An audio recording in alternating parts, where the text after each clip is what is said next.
एक आध्यात्मिक परिवेश रे श्री जगन्नाथ चेतना गवेषणा प्रतिष्ठान षोडश साधारण सभा और चतुर्दश वार्षिक उत्सव होटेल हॉलिडे रिसोर्ट पुरी ठारे आयोजित हो जाइछि। एही समारोह रे उद्घाटक भाव में पूज्य गजपति महाराज श्री दिव्य सिंहदेव, मुख्य अतिथि भाव में पूज्य स्वामी माधवानंद सरस्वती जोग देइथिले। एही अवसर में प्रतिष्ठान मुखपात्र श्री जगन्नाथ चेतना 15 उन्मोचित होइतिला।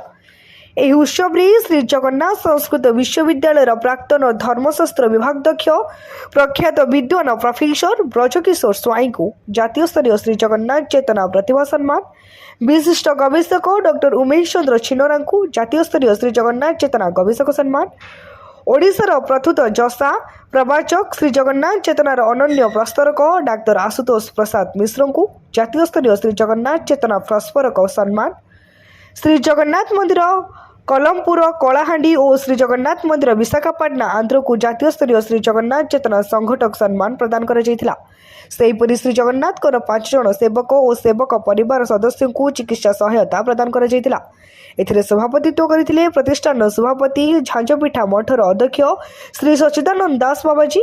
एही कार्यक्रम में महासचिव डॉक्टर नरेश चंद्र दास वार्षिक विवरणी पाठ करथिले।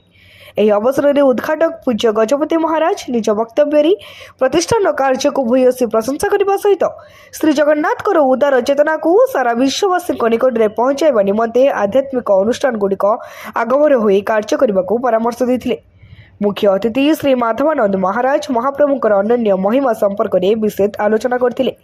प्रतिष्ठान कार्यकारी सभापति महंत श्री रामकृष्ण दास महाराज सारा विश्व किभली श्री जगन्नाथकर महिमा परिव्याप्त से संपर्क में वक्तव्य उपस्थापना करथिले।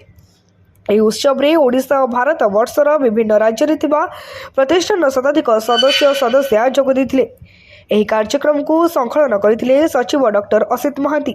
वार्षिक उत्सव अनुष्ठित होगा पूर्व अपराह 16 साधारण सभा अनुष्ठित होता। एथिरे प्रतिष्ठान आय व्यय और बजेट उपस्थापित हो गृहीत होता।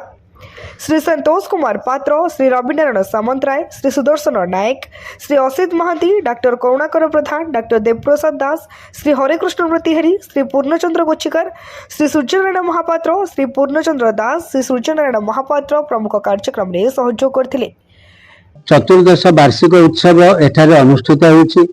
एही अवसर में परम पूज्य गजपति महाराजा आज उद्घाटक भाव में उपस्थित अछंती एवं यह सहित पटियालार विशिष्ट संत श्री माधवानंद सरस्वती महाराज से मध्य मुख्य अतिथि भाव में योगदान करछंती।